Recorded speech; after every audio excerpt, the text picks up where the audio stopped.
this basically just shows for the students who took dual credit at Northwest Vista College and then went on to college anywhere in the state, 92% of them were still there the following year after they enrolled. And you can compare that to overall persistence rates statewide if you want to get a sense of how does that compare to every student.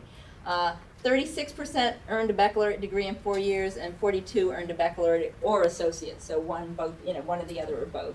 And we've got that for all the colleges for their. So that we do update every year, and it's in the Almanac. I've got to get it put on that other page. It's not as much detail. It doesn't have it by hours and all that, but it is a good.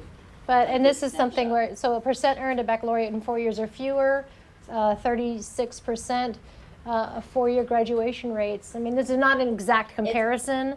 No, it's a completely different thing because you have students who are enrolling for their first time in college at a community college after high school. Because most of our data is first-time cohorts after they leave high school.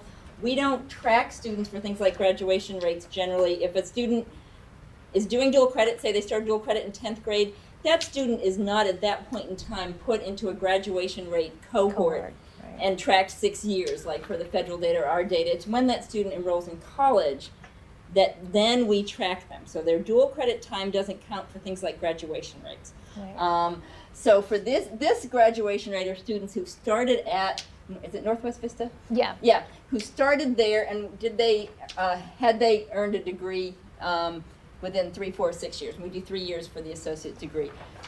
The dual credit is basically just saying anyone who did dual credit, they might have gone to UT Austin. Many of them do. When you look at these students who do dual credit at the community college, you see them at UT Austin, Texas State, UNT, you see them as well as seeing them, some of them stay at the community college. But this is what happened to those students, who had gotten some college credit when they were, does that make sense? Yeah. So. Thanks. So, yeah, it really is. They're not, they're not the same.